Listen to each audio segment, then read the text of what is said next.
Bueno, yo creo que sí. ¿Cuál es la fecha? Entonces pues un paseo un rato en la plaza.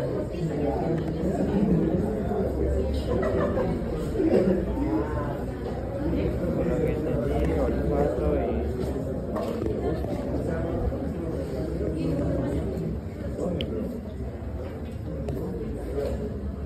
No digas nada. Tengo, Lo puedo guardar por otro. Ahí no guarda. Sí, guarda un rato. Pues.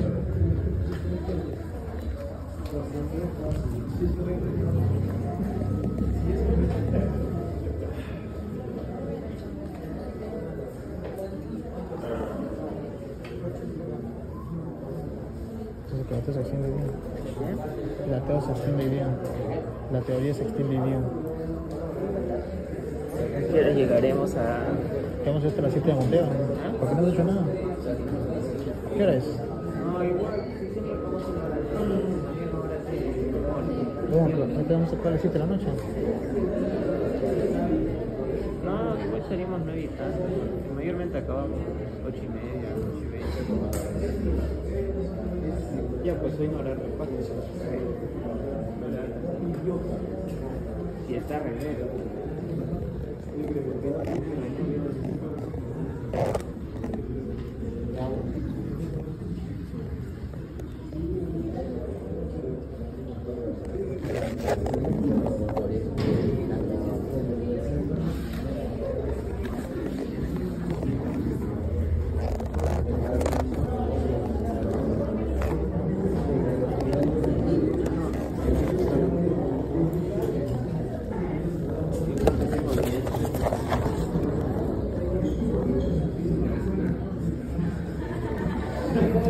A mí me fue mejor que la anterior.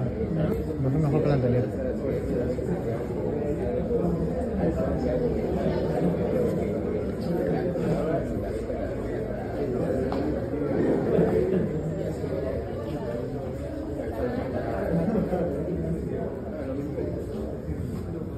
Hermano.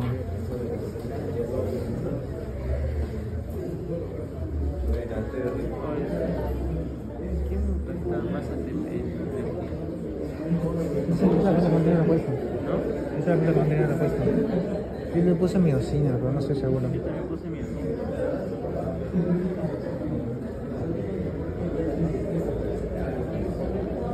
Voy a buscar para la autoridad. Mínimo que sea una chica, que sea...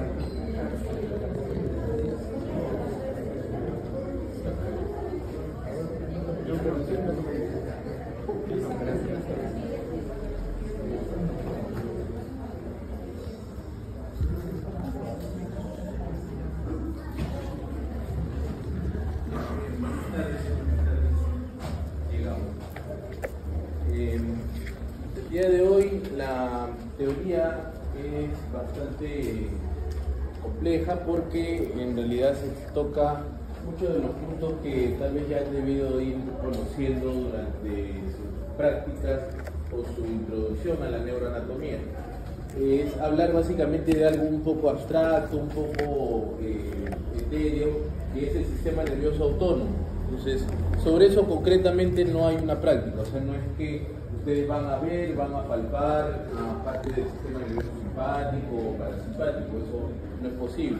Por eso es que en la teoría nos vamos a detener un poco más en conceptos, básicamente, en conceptos y en que tengan una clara idea de a qué se refiere con la terminología neuroanatómica. Vamos a empezar hablando de manera muy general y para que queden claro algunas cositas sobre la sensibilidad. Todos ustedes recuerdan que la sensibilidad vendría a ser toda esa percepción de estímulos desde el medio ambiente o también desde nuestro medio interno, pero es básicamente la percepción que tenemos nosotros de un estímulo, ¿sí? Entonces, esa sensibilidad la podemos dividir en una visceral y una somática, ¿sí? La visceral, evidentemente, va a ser la percepción de nuestros estímulos internos, que puede ser a su vez interoceptiva o exteroceptiva. Lo interoceptivo es básicamente cuando tenemos hambre, tenemos sed o el apetito sexual, ¿okay? Y podemos decir de que hay una sensibilidad visceral general y una visceral especial. ¿Cómo sería básicamente la percepción de estímulos fisiológicos, ¿no? Queremos defecar, queremos orinar, entonces eso nos lleva a que un sistema en particular mande señales a nuestra corteza y poder responder según esas señales. Por eso es que esa sensibilidad le llamamos sensibilidad visceral, ¿okay? Tanto general y especial. Y la exteroceptiva, que es lo que ustedes más han estado conociendo hasta ahora, esa percepción de estímulos desde afuera, ¿okay? Desde nuestro medio ambiente. Esa percepción de estímulo que viene desde afuera y genera toda una cadena de consecuencias, la vamos a llamar sensibilidad exteroceptiva, ¿okay? Que puede ser general y especial. Ojo, estamos hablando solo de sensibilidades viscerales, viscerales. Otra cosa es lo somático, ¿no? Lo somático, eso yo creo que lo tienen clarísimo. Lo somático es todo aquello que se refiere a la piel, ¿sí? O sea, receptores que tenemos en nuestra piel. El dolor, te meten un puñete, te duele, te quema, te sientes más frío. Esa es una sensibilidad somática. De eso no creo que las cosas estén complicadas de conocer. Entonces, lo visceral exteroceptivo pues en general, llamado lo protopático, y la sensibilidad visceral general y especial. Y de lo que vamos a hablar un poquito más tarde es sobre la sensibilidad visceral exteroceptiva especial. O sea, las vísceras que tenemos que perciben estímulos desde afuera y nos generan toda una cadena de consecuencias. Esas vísceras que tenemos son el olfato y el gusto, ¿no? Entonces, sobre ello en especial vamos a hablar posteriormente, sobre la sensibilidad visceral especial, ¿okay?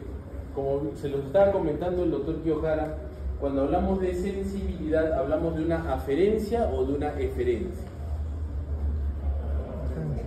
Aferencia, ¿no es cierto? La información llega hacia nosotros. Entonces, esa sensibilidad aferente, visceral y especial, se refiere básicamente al olfato y al gusto.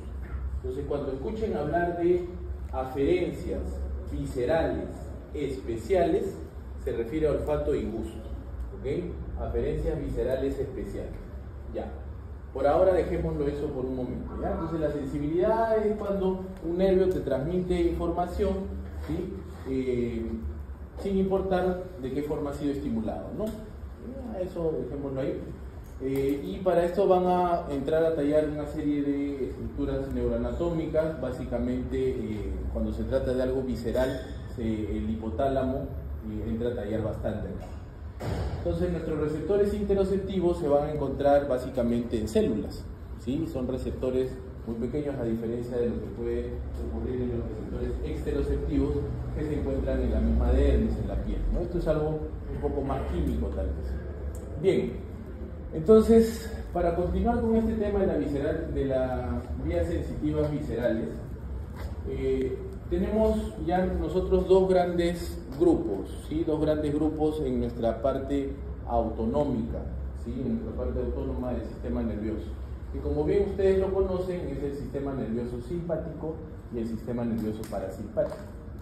Entonces, cada uno de ellos, estas dos grandes vías, estas dos grandes columnas, tienen muchas diferencias entre ellos.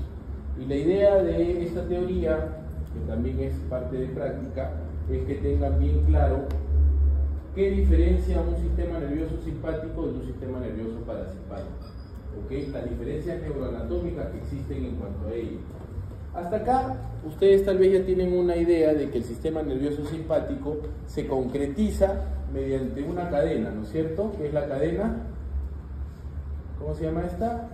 La cadena, uno a la vez, la cadena ganglionar simpática, ¿no es cierto? Que va desde T1 hasta L2, que tiene unas características que ahora las vamos a mencionar. Y la parte parasimpática está básicamente relacionada con el nervio vago y centros parasimpáticos sacros. Ahora, ojo, el nervio vago no es el único nervio que lleva información parasimpática. Lo llevan también el 9, el 11, ¿okay? El 3. ¿El 3 mediante qué nervio, mediante qué núcleo lleva información parasimpática? Edinger-Westphal, ¿no es cierto? Que produce la midriasis de la pupila, ¿sí? ¿Sí? No pues. ¿Qué hace con la pupila? El parasimpático. Miosis, la contrae, miosis. ¿Ya ves? Por eso les va como le va en su examen. Uy, me va a arreglar. Entonces, estos conceptos son importantísimos tenerlos presentes, ¿ya? Cuando hablan de neuronas preganglionares, postganglionares, etc. Entonces, recuerden siempre que una neurona motora visceral, o sea, una vía motora visceral va a estar compuesta de dos neuronas. ¿Okay? Una neurona que llega al mismo órgano, ¿okay? Sale de un ganglio y otra que llega al mismo órgano que va a ser el órgano efector. Supongamos un intestino, ¿no? Un pedazo de intestino, una víscera. Por otro lado van a haber neuronas preganglionares. Como su nombre lo indica, si es preganglionar quiere decir que esa neurona va a llegar a un ganglio y ahí va a ser sinapsis. Recuerden ustedes que un ganglio es un cúmulo de cuerpos neuronales, ¿no? Entonces, ¿qué caracteriza una neurona preganglionar? Que la neurona preganglionar siempre va a estar en un órgano del sistema nervioso central. ¿Okay? ¿Qué órgano conocemos del sistema nervioso central? La médula espinal, por ejemplo, ¿no es cierto? ¿Okay? Mientras que la postganglionar es un cuerpo neuronal que va a estar más bien hacia un ganglio, hacia un órgano del sistema nervioso periférico. O sea, un nervio periférico, un nervio que sale de la médula espinal. El sistema parasimpático, como se los decía, está conformado por todas estas zonas donde sale una primera neurona entre el tronco encefálico, es decir, recuerden que en el tronco encefálico se encuentran nuestros centros cardiorrespiratorios, están los centros parasimpáticos, están los núcleos del 3, el 7, el 10, el 9, que son centros parasimpáticos, tienen información parasimpática. Y el sistema simpático, que es toda esa cadena de neuronas, de ganglios, que está paralela a la médula espinal y que va desde T1 hasta L2, ¿no? Todo mi sistema nervioso simpático se encuentra ahí, en esa cadena ganglionar simpática. Entonces miren las diferencias que tienen las neuronas en los sistemas nerviosos, ¿sí? En los sistemas nerviosos que estamos hablando ahorita, ojo, autonómicos. Un motor somático, es lo que ustedes han conocido hasta ahora, tal vez que hemos hablado de músculos, hemos hablado de inervaciones, etc., ¿no? El sistema motor somático, su neurona es una neurona bien simple, ¿sí? Una neurona que sale del sistema nervioso central y se dirige al músculo esquelético, ¿okay? Entonces, así de simple. Esto es típico de un nervio periférico, o sea, por ejemplo, nervio axilar, que inerva ¿a quién? Al deltoide, por ejemplo, ¿no? Mientras que el sistema simpático se va a caracterizar por tener unas dos neuronas de esta manera. Sale de su centro simpático y tiene un ganglio autónomo, tiene un ganglio simpático que está por fuera de todo el sistema nervioso central, ¿okay? Y de él va a salir otra neurona que se dirige al órgano efector, o sea, al músculo liso, al corazón, al pulmón, etc., a las glándulas, claro que sí. Mientras el parasimpático, miren su neurona, la neurona que tiene, el ganglio que tiene, va a estar más bien pegado al órgano. Mientras el simpático, su ganglio está pegado más bien, o está cercano al sistema nervioso central, el parasimpático, su ganglio está pegado al órgano efector. Entonces, ahí va ya una diferencia entre el sistema simpático y el parasimpático, de manera en cuanto a neuroanatomía. La fibra preganglionar, ¿quién tendrá una fibra preganglionar más larga? El parasimpático. Una postganglionar más larga, el simpático. Entonces, ¿quién tiene más recorrido postganglionar? ¿Qué dice doctora? No le pregunto, yo creo que el parasimpático tiene el recorrido postganglionar más grande. ¿Ah? No. El que tiene el recorrido postganglionar más largo es el simpático, ¿cierto? El simpático, ¿ya? Entonces, ojo con estas diferencias entre preganglionares y postganglionares, pero lo vamos a seguir mencionando. Entonces, nuevamente, sale una neurona motora desde el asta anterior de la médula espinal para generar un movimiento somático. Si se habla de movimiento somático, se habla de movimiento de un músculo esquelético, ¿no es cierto? Un músculo esquelético. Damos un ejemplo de un músculo esquelético. Cualquier músculo esquelético. Cualquiera. Se va a preguntar en la mesa. Bueno. Cualquier músculo esquelético. ¿Qué tienes acá? Deltoide. Genera un movimiento el deltoide. Entonces, esa es una vía motora simple, una motora somática. Entonces, las viscerales, para que se vayan ubicando cada vez más, las viscerales pueden ser simpáticas o parasimpáticas. O sea, el músculo liso. ¿Dónde tengo músculo liso? ¿Dónde tengo un montón de músculo liso? ¿Ah? Ya, muy bien, en el tubo digestivo, ¿no es cierto? En el intestino. Entonces, si estoy con diarrea, por ejemplo, ¿quién está actuando más? ¿El simpático o el parasimpático? El parasimpático, ¿no? Entonces, cuando vean a alguien y le digan, oye, te veo medio parasimpático, está con diarrea, ¿no es cierto? ¿Okay? Entonces, esto es lo que ocurre, miren. El núcleo del vago emite información al ganglio que está pegado al mismo músculo liso, o en este caso al intestino, ¿no? Entonces, la información parasimpática, para que lo tengan más claro, la información parasimpática tiene su ganglio pegado al órgano, cercano al órgano, ¿bien? Al órgano efector. Entonces, tiene un recorrido preganglionar más largo y un postganglionar más corto. Mientras que lo simpático es al revés, ¿no? El simpático, su ganglio simpático se encuentra más cercano a la médula espinal. La información simpática preganglionar es más pequeña, la postganglionar es más larga. ¿Okay? Entonces, esas son las diferencias, una de las diferencias entre el sistema nervioso autónomo simpático y parasimpático. ¿Dónde se encuentran sus ganglios? ¿Okay? Vamos así de a poquito, no quieren que vayamos rápido, no sé. ¿Sí? De a poquito.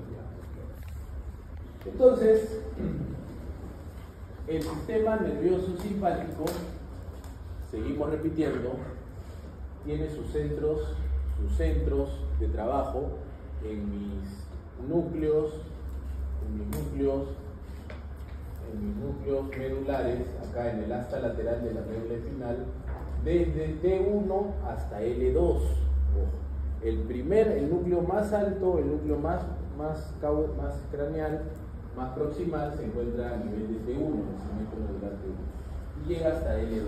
Ojo, no llega hasta la parte sacra, ¿ya? Y ahí está lo que les comentaba de las neuronas preganglionares, ¿no? Las neuronas preganglionares pueden descender o ascender por la misma cadena simpática y luego hacer sinapsis con la misma cadena, ¿okay? Suben o bajan, hacen sinapsis con el ganglio proximal, con el ganglio distal, por eso funcionan como una suerte de ascensor las vías en la parte medular.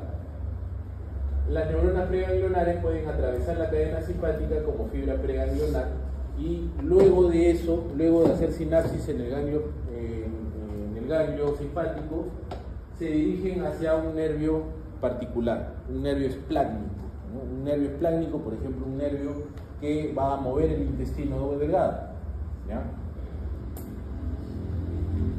Entonces, y las neuronas postganglionares van a ser aquellas que salen del ganglio simpático, salen de la cadena simpática, ¿sí?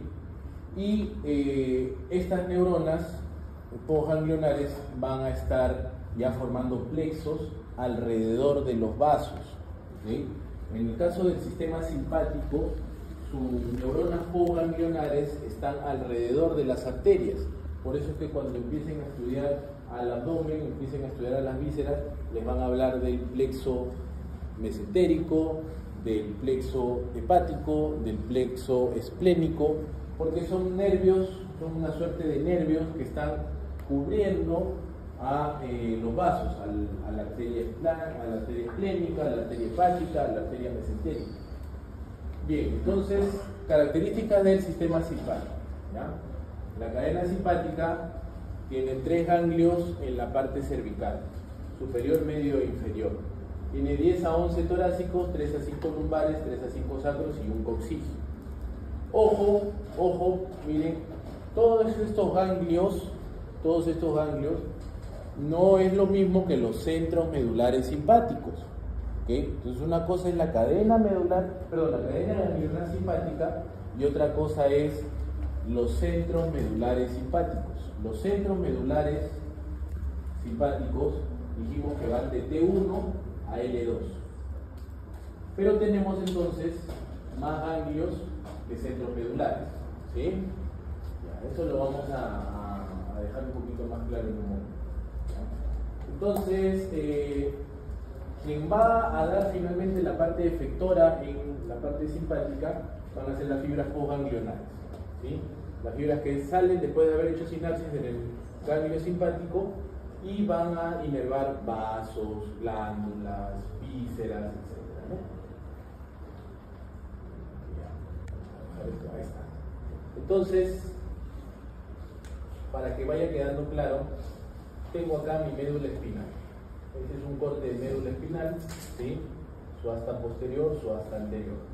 Y mi centro medular simpático está en el asta lateral, desde T1 hasta L2. Y paralelo a mi médula espinal, yo tengo a mi cadena ganglionar simpática, ¿sí? El primer esquema que les pasé, o uno de los primeros esquemas que les pasé, de toda esa cadena que se veía paralela a la médula espinal. Entonces acá están mis ganglios, ¿sí? Entonces, vuelvo a repetir, yo tengo más ganglios simpáticos que centros medulares. ¿Ya? Acabo de decir cuántos cervicales hay, cuántos torácicos hay, cuántos lumbares, etc. Ganglios, ojo, ganglios simpáticos. Entonces la información sale del centro medular simpático, se dirige por el asta anterior de la médula espinal, por las raíces ventrales o anteriores de la médula espinal, se van a formar parte de un nervio periférico y luego, mediante un ramo llamado rami comunicante blanco, va a llegar hasta el ganglio simpático correspondiente. En el ganglio simpático correspondiente puede o no hacer sinapsis y dirigirse o hacia abajo o hacia arriba, ¿sí? O hacia abajo o hacia arriba, siendo una fibra, ojo, todavía preganglionar. O sea, como se dan cuenta hasta acá, puede ser que haga o no haga sinapsis. Las fibras nerviosas simpáticas pueden ir de ganglio a ganglio, pueden estar acá, suponiendo esto sea T12 y este sea el ganglio número T10, T11. Entonces la información puede viajar a T11, a T12 o seguir subiendo hasta T10, puede ir variando. ¿Okay? Entonces, este ramo comunicante blanco será un ramo aferente o eferente.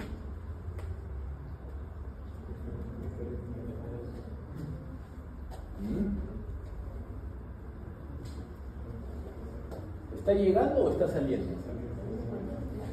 Sí, está saliendo. Cuidado. Recuerden que el punto clave, y para que lo vayan entendiendo mejor, el punto clave es el lugar de sinapsis. ¿Okay? O sea, si mi punto de sinapsis está en las arenas, yo en Benavides estoy llegando o estoy saliendo hacia Benavides. Ya, entonces el punto de referencia es el lugar hacia donde llega o ese punto de referencia de donde sale. Entonces, si no veo sinapsis acá, o sea, todavía no he hecho una sinapsis en ningún ganglio, esta vía será aferente, está todavía llegando, porque no ha salido de ningún punto de sinapsis. A diferencia de esto, miren, acá sí, viene mi fibra preganglionar del centro medular simpático, ramo comunicante blanco, aferente, y miren, acá sí va a hacer sinapsis en este ganglio. ¿Sí? Hace sinapsis en este ganglio y vuelve a salir por un ramo comunicante gris a hacer su trabajo, a detener al intestino, a detener la secreción de una glándula, etc. ¿Sí? Entonces, ramo comunicante blanco es aferente o eferente. ¿Ah? Aferente, está llegando. Rami comunicante gris, eferente, va a salir. ¿Okay? Rami comunicante gris es una fibra postganglionada. Hizo sinapsis en el ganglio y salieron sus fibras, salió su información. ¿Okay? Entonces, este concepto es importante que lo tengan presente, porque esto es parte de las diferencias que tiene el sistema simpático del parasimpático. Entonces, para ir recapitulando un poquito, la vía simpática, autónoma simpática, tiene sus ganglios cercanos al sistema nervioso central, mientras que su órgano efector estaría por acá, ¿no? Supongamos que por acá tenemos a un intestino. Entonces, esta información sale de la médula espinal, del centro medular simpático, raíces ventrales, va hacia el nervio periférico, hace sinapsis en el ganglio simpático, torácico por poner un ejemplo, mediante un rami comunicante blanco. Hace sinapsis y envía la información simpática hacia el músculo liso o el intestino que tenemos acá. El intestino que tenemos ahí se va a paralizar, porque el sistema nervioso simpático disminuye el peristaltismo, ¿okay? Entonces, eso caracteriza al sistema nervioso simpático: cadena ganglionar simpática, ramo comunicante blanco, ramo comunicante gris. ¿Cuál es aferente? ¿Cuál es eferente? ¿Por qué se le llama blanco o gris? ¿Por qué creen? Por la mielina, ¿no es cierto? Por la mielina, efectivamente. Uno está mielinizado y el otro no. El que está mielinizado es el gris, ¿no es cierto? ¿Ah? Bueno, el blanco está mielinizado, ¿no es cierto? Ya. Entonces, ahí está, ¿no? Información simpática, fibra preganglionar, miren, esta es otra manera. Se va de frente, miren, se va de frente, pasa por el ganglio simpático y, ahora no ha querido hacer sinapsis en esta cadena ganglionar simpática, sino hace sinapsis en otro ganglio, en un ganglio que está cercano a mi víscera. ¿Qué ganglio será este? ¿Ah? Muy bien, a ver si se aprende, sí se puede. Muy bien, claro, eso. Es un ganglio parasimpático, efectivamente, ¿no? Entonces se dan cuenta de las diferencias que hay entre el simpático y el parasimpático. Entonces acá probablemente esta información, ¿qué va a hacer con la víscera? ¿Qué va a hacer con la víscera esta información? ¿Ah? ¿Va a mover más la víscera o la va a detener? La va a mover más, ¿no es cierto? Va a aumentar el peristaltismo porque es parasimpático. ¿Okay? Entonces, ahí está nuestra diferencia, parte de nuestra diferencia. Igual sigue siendo una fibra preganglionar, ¿no es cierto? Fibra preganglionar o ganglionar. Esquemáticamente, entonces, miren, mi sistema nervioso simpático, el centro medular sale del asta lateral de la médula espinal, fibra preganglionar que hace sinapsis en un ganglio, y acá tiene varias opciones, ¿no? Tiene la opción de continuar mediante fibras postganglionares, un rami comunicante gris. Pregunta de examen de toda la vida: rami comunicante gris es eferente, es postganglionar, ¿sí? Blanco es preganglionar, es aferente. Entonces tiene varias opciones, ¿no? Tiene opciones de irse hacia el órgano efector, o sea, mover un músculo, cerrar un bronquio, cerrar o hacer una vasoconstricción, cualquiera. O tiene también opciones de irse hacia arriba, irse hacia abajo, ¿no? Buscar otra sinapsis en un ganglio menor o en un ganglio mayor, o perdón, en un ganglio de menor nivel de mayor nivel, ¿no? ¿Okay? Muy bien, entonces ahí está, la vía simpática. Prácticamente resumido para ustedes, el producto de años de información resumido en un cuadro.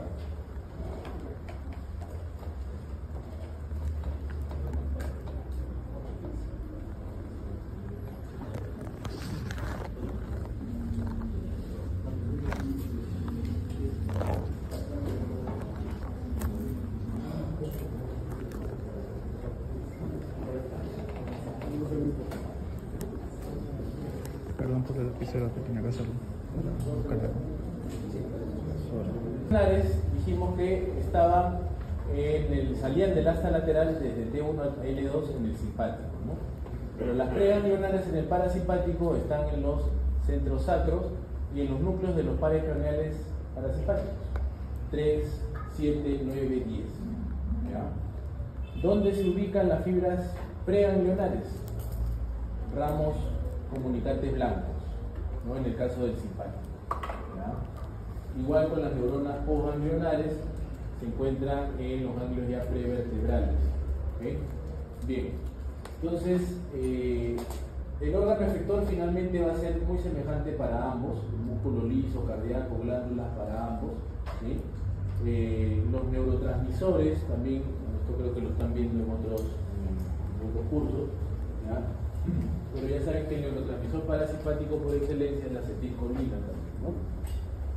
Mientras que el simpático es sobre todo la noradrenalina, la adrenalina. Bien, entonces ahí está nuevamente el esquema, ya que les comentaba, el esquema de la inervación o de la cadena ganglionar simpática y la información parasimpática. Entonces, todo está muy en relación con la misma médula espinal, como se hará, ¿no? Del segmento medular T1 hasta L2 va a estar toda mi cadena ganglionar simpática.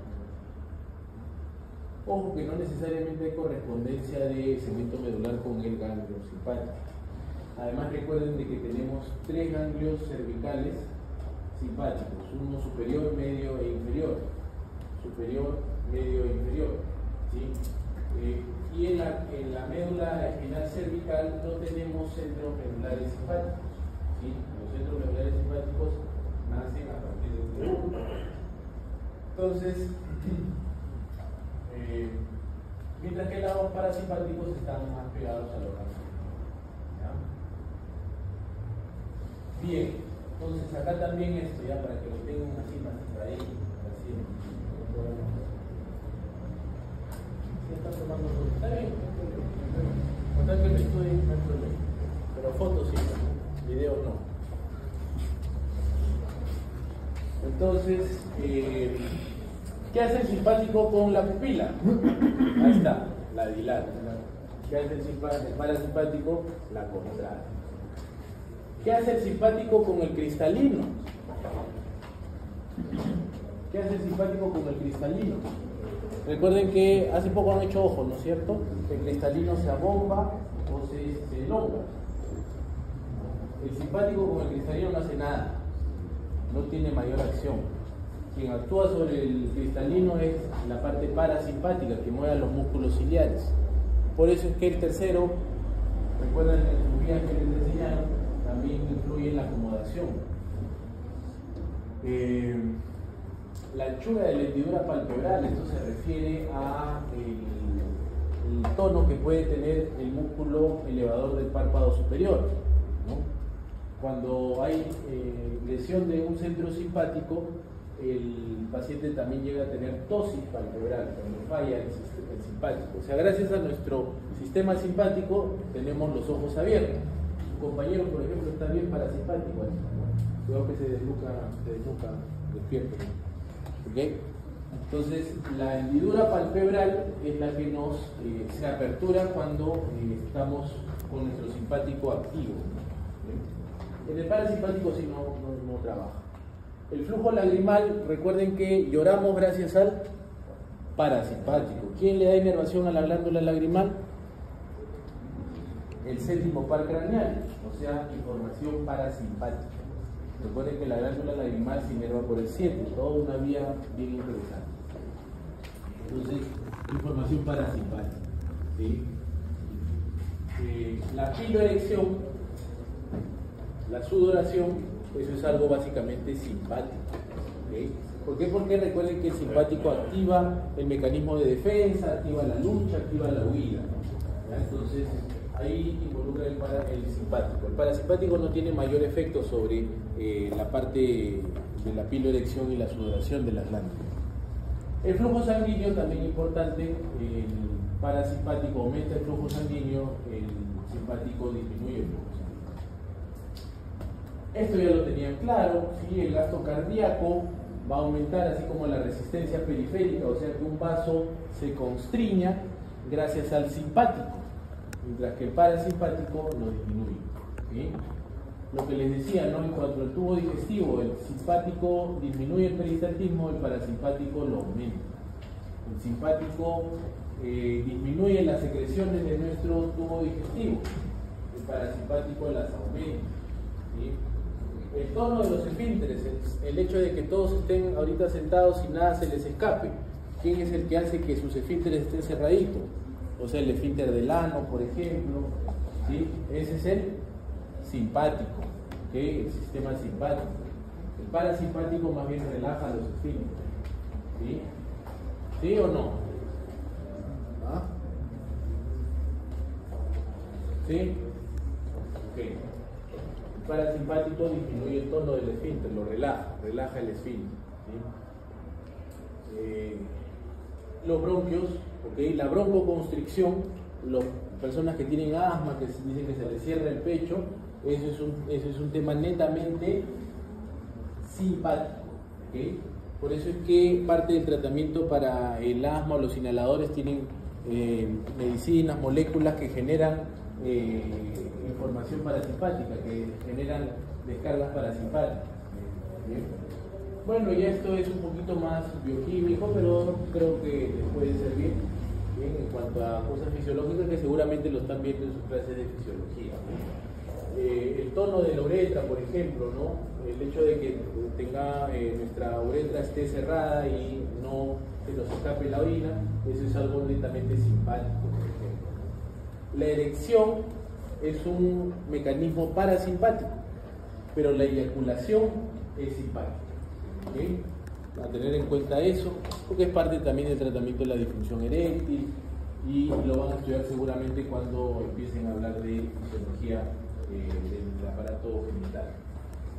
Bien, ok, entonces ahí está, ya el sistema nervioso autónomo, simpático y parasimpático.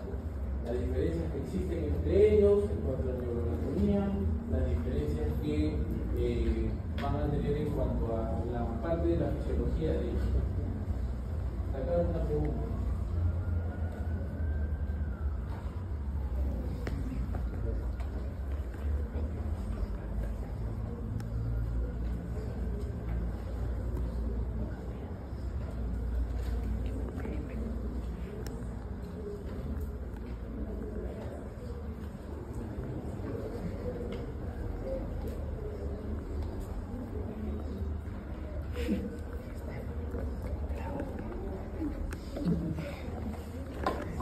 Bueno, ahora sí, entonces vamos a ver el olfato y el gusto. ¿Ya?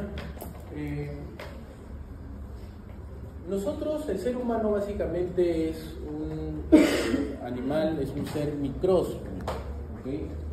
Tiene microsmia, es decir, nuestro sistema olfatorio en realidad está muy poco desarrollado, sobre todo si lo comparamos con otros seres vivos, ¿no?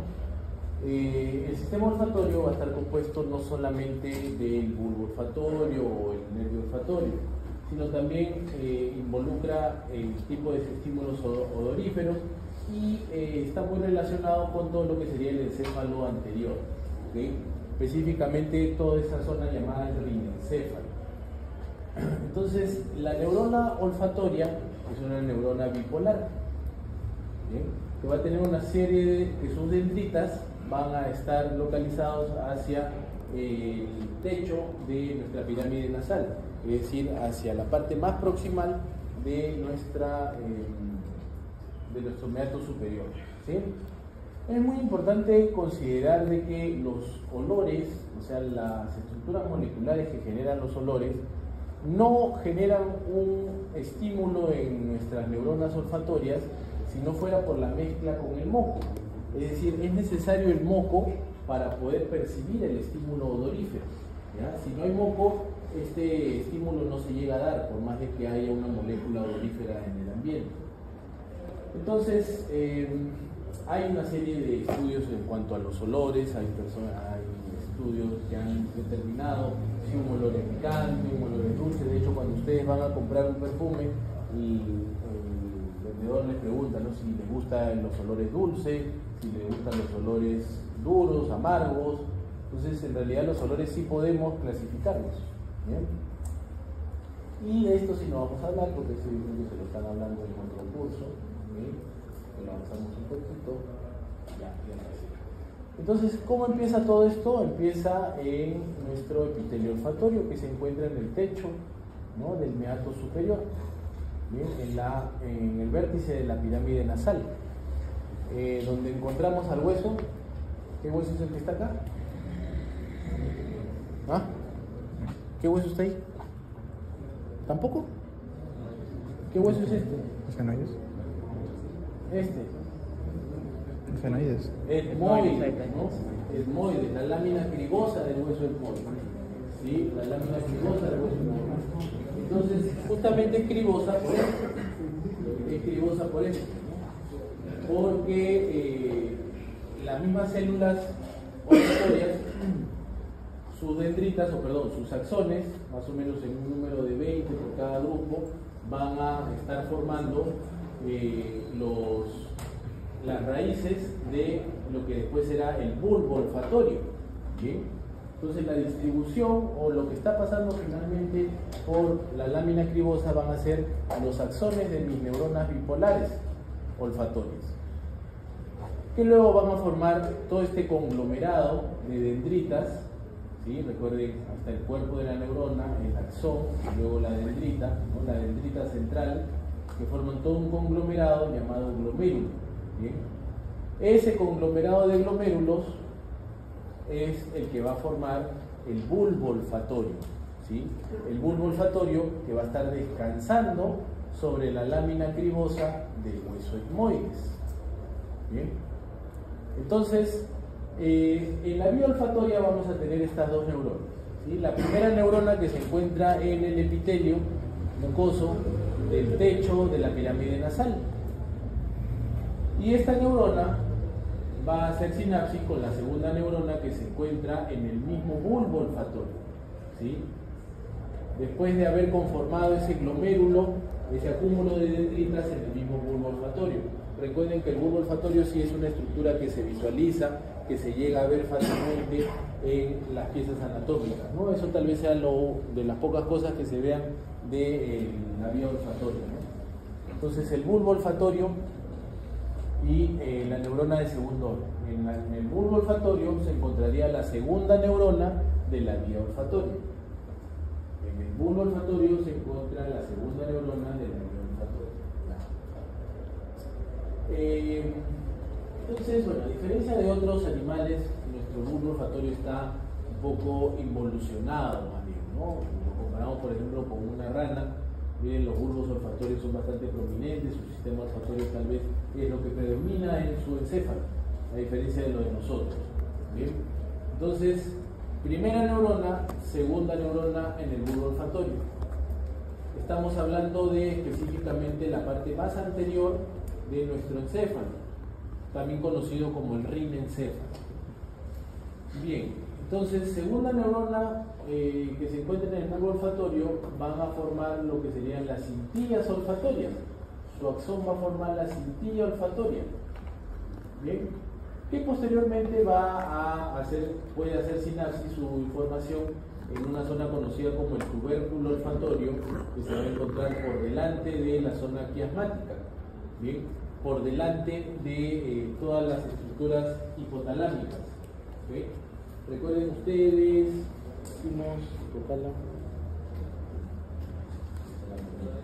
pero recuerden, hay una zona específica, tenemos a la corteza cerebral, de la corteza cerebral tenemos al cuerpo calloso, y debajo del cuerpo calloso a la zona del diencéfalo, ¿sí? El diencéfalo. Debajo del diencéfalo, que específicamente hablamos de la zona del tálamo, tenemos al hipotálamo. El hipotálamo. Este hipotálamo, que acá está ampliado, es la zona donde se encuentran una gran cantidad de núcleos de cuerpos neuronales que van a mediar las vías viscerales en el cuerpo, ¿sí? Es decir, que van a mediar el hambre, la sed, el que el resto de nuestras glándulas se activen, el deseo sexual, el hecho de que tengamos frío, tengamos calor, todo eso se media acá en el hipotálamo. ¿Okay? Bueno, entonces, miren cómo la información olfatoria puede pasar del tubérculo olfatorio hacia incluso el mismo tálamo para finalmente dirigirse a la corteza órbitofrontal. Siempre recuerden que cuando la información llega a la corteza, es en la corteza cuando recién yo soy consciente del estímulo, ¿no? Entonces, luego de haber dado todas estas vías, finalmente al llegar la información a la corteza órbitofrontal, a esta corteza, cuando hablamos de corteza hablamos de la capa más externa, ¿no es cierto?, del encéfalo. Acá ya yo voy a ser consciente si lo que olí fue algo dulce, picante, algo desagradable, algo que me dio mis sentimientos incluso, ¿no? Por eso es que hay zonas olfatorias, cortezas, corteza que media la olfato-emoción. Hay zonas en particular en la corteza cerebral que se encargan de mediar la información emocional con los olores.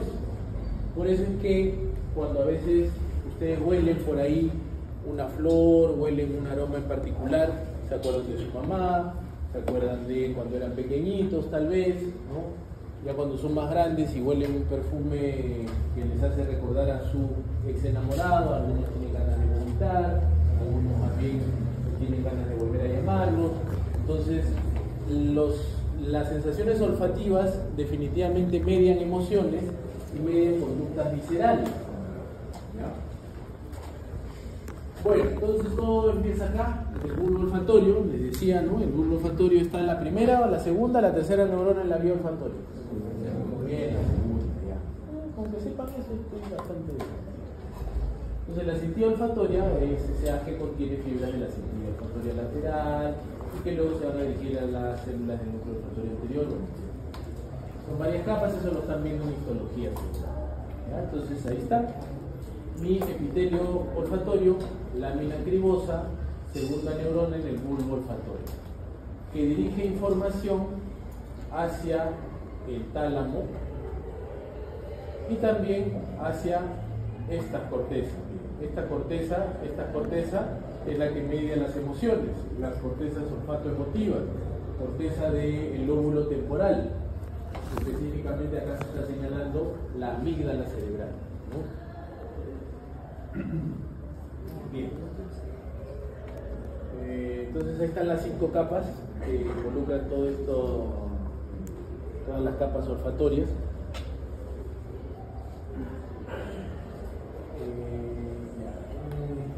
Lo menos olfatorio, ¿sí o no? Okay.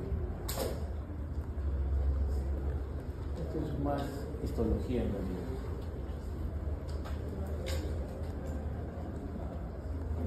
Entonces, acá, en resumidas cuentas, la vía olfatoria no es muy compleja, ¿sí? La vía olfatoria es bastante sencilla, tal vez tengan que repasar algo en zoología, que seguramente se los estarán tocando, pero recuerden que acá toda la parte olfatoria se va a encontrar en la base de nuestro lóbulo anterior, ¿no?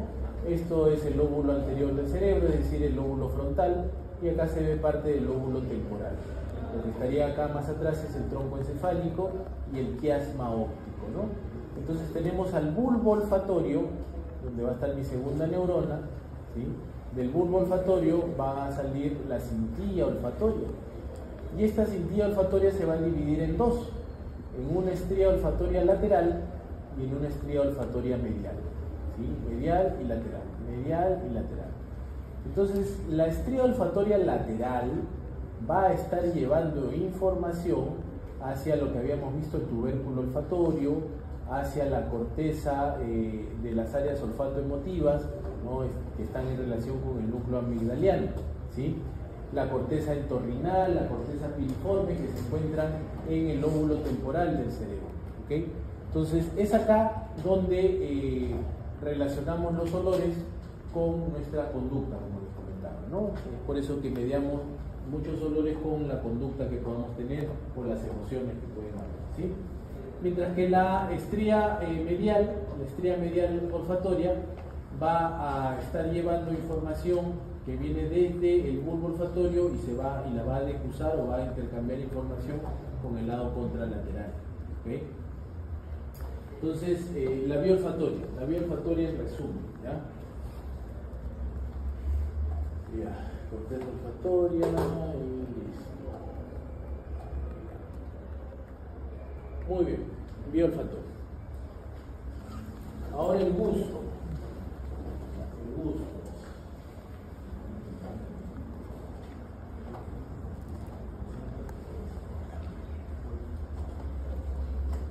El gusto. Entonces, recuerden que el gusto, la percepción del gusto, es otra sensibilidad también, dijimos, visceral, especial, ¿sí? Se va a encontrar principalmente en las papilas gustativas de la lengua. Pero ojo, no solo tenemos papilas gustativas en la lengua, también tenemos papilas gustativas en parte del paladar, algunas, poquitas, pero hay algunas. Y también en la epiglotis, ¿no? En la epiglotis tenemos algunas papilas gustativas, ¿okay? Algunos receptores gustativos. La distribución de los sabores es algo relativo, no quiere decir de que exclusivamente sintamos el sabor dulce en la punta y el sabor amargo en la raíz. En realidad, las papilas que se encuentran en la punta son más sensibles al sabor dulce, pero sí perciben los otros sabores también. ¿Bien? ¿Okay? No es que exclusivamente el sabor dulce lo tengamos ahí y si a alguien se le corta la lengua y pierde la punta de la lengua ya no va a sentir el dulce. No es así, ¿no? En realidad es que solo las papilas que están ahí son más sensibles a este sabor. Bien, entonces recuerden que el receptor va a estar en esto, ¿no? En la papila gustativa. ¿Sí? Papilas gustativas, que ya ustedes saben, hay papilas circunvaladas, filiformes, fungiformes y foliáceas, ¿no? Las más grandes tal vez sean estas, las circunvaladas o caliciformes, que forman la B lingual, ¿no? Entonces, estas papilas están conformadas por centenares de botones gustativos y en esos botones gustativos es donde vamos a tener un poro gustativo. Entonces, en ese lugar es donde llega la molécula de un sabor en particular, ¿no? Entonces, ese sabor en particular va a desencadenar toda una reacción bioquímica que va a llevar finalmente la información interpretada como de dulce, amarga, son 5 sabores, ¿no? Dulce, amargo, ácido, picante y el umami que le llaman también, ¿no? Entonces por ahí hay un sexto sabor que están hablando. Entonces desencadena distintos tipos de reacción bioquímica dependiendo del tipo de sabor, ¿no? En el caso del sabor dulce, por ejemplo, la sucrosa va a desencadenar toda una características particulares, ¿no? Por eso es que los sabores artificiales se basan también en eso, ¿no? En desencadenar un sabor dulce, amargo, salado, no siendo natural, sino siendo algo artificial. La sal, en cómo cambia el tipo de información o de desencadenamiento bioquímico. El sabor ácido, ¿sí? Se habla de un amargo, de dos tipos de amargores, un amargo suave, un amargo más intenso. Evidentemente los amargos más intensos, los bitters más intensos, pueden producir mayor cantidad de desencadenamientos bioquímicos, pero finalmente, como se darán, y el umami, ¿no? El umami que es glutamato monosódico. Entonces finalmente todos ellos en la papila gustativa van a desencadenar una suerte de reacción bioquímica liberando unas vesículas sinapsis hacia una neurona aferente. Esa neurona aferente, y esto es más bioquímica, lo dejamos ya. Esta neurona aferente va a estar distribuida en 3 distintos nervios o pares craneales, que son el vago, el glosofaringeo y el facial. ¿Bien? ¿Quién se lleva la mayor cantidad de superficie gustativa? El facial. ¿Okay? El facial se encarga de recoger la información gustativa de los 2/3 anteriores de la lengua. ¿Bien? Entonces, la información o el gusto que percibamos en los 2/3 anteriores de la lengua, esa información la recoge el nervio facial. ¿Bien? También parcialmente la de algunos botones gustativos que puedan estar en el paladar blando. ¿Okay? En el tercio posterior de la lengua, quien va a recoger la información es el nervio glosofaríngeo. Y en la raíz de la lengua, lo que les decía, en la epiglotis, de esta zona va a recoger la información el nervio vago. ¿Okay? Entonces, esta información gustativa va a hacer sinapsis en estos tres ganglios. Estos tres ganglios que son los ganglios correspondientes a cada par craneal. El ganglio del vago, también llamado ganglio geniculado, los ganglios inferiores petroso del noveno y nodoso del vago. ¿Okay? Son ganglios inferiores, porque cada uno de ellos tiene un ganglio inferior y un ganglio superior. Entonces, la información gustativa hace sinapsis en estos ganglios. La primera neurona en los ganglios de esos tres pares craneales. No se olviden dos tercios anteriores por el facial, tercio posterior del glosofaríngeo y la raíz por el vago. ¿Okay? ¿Qué pasa con esa información después? Sale la segunda neurona de este ganglio y la información gustativa se dirige a este núcleo, a un núcleo que se encuentra en el bulbo raquídeo. Ese núcleo se conoce como el núcleo solitario, el núcleo del fascículo solitario. ¿Okay? Ese núcleo del fascículo solitario recibe entonces la información, sobre todo en su parte más rostral, recibe la información gustativa de estas zonas que les he comentado de la lengua. ¿Okay? Bien, entonces hasta acá la información gustativa se ha quedado en el bulbo raquídeo. Este es un corte de bulbo raquídeo y está lo que se conoce como la zona del núcleo solitario. ¿Okay? O el fascículo solitario, o núcleo del tracto solitario, también se llama. Entonces,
la vía gustativa, ¿ya? Finalmente, la información de las papilas se trazaba del nervio facial, glosofaríngeo, el tercio posterior y la epiglotis, ¿sí? El nervio facial, dos tercios anteriores, hacia la sinapsis va hacia el ganglio geniculado. Glosofaríngeo hacia el ganglio inferior petroso, del vago hacia el ganglio inferior o nodoso. Y la segunda neurona se va a dirigir hacia el núcleo del tracto solitario. El núcleo del tracto solitario finalmente envía información que cruza, se decusa en el mesencéfalo, va cercano al lemnisco medial y hace sinapsis su tercera neurona en el núcleo ventropóstero-medial del tálamo. Núcleo ventropóstero-medial del tálamo es donde estaría la tercera neurona, que se dirige a la corteza cerebral. A la corteza cerebral, específicamente al área 43. ¿Okay? Entonces es en el área 43 donde finalmente percibimos el gusto. ¿Okay? Nos damos cuenta ya de que hemos percibido un sabor en particular. ¿Ya? Entonces, vamos a avanzar esto un poquito. Información del facial, glosofaríngeo y vago, que hace sinapsis en el núcleo del tracto solitario y posteriormente se va a dirigir hacia la corteza. ¿Ya? Recuerden área gustativa primaria, el área de Brodmann, es el área 43. ¿Ya? Ahí es donde percibimos el sabor, el área 43. Área 43.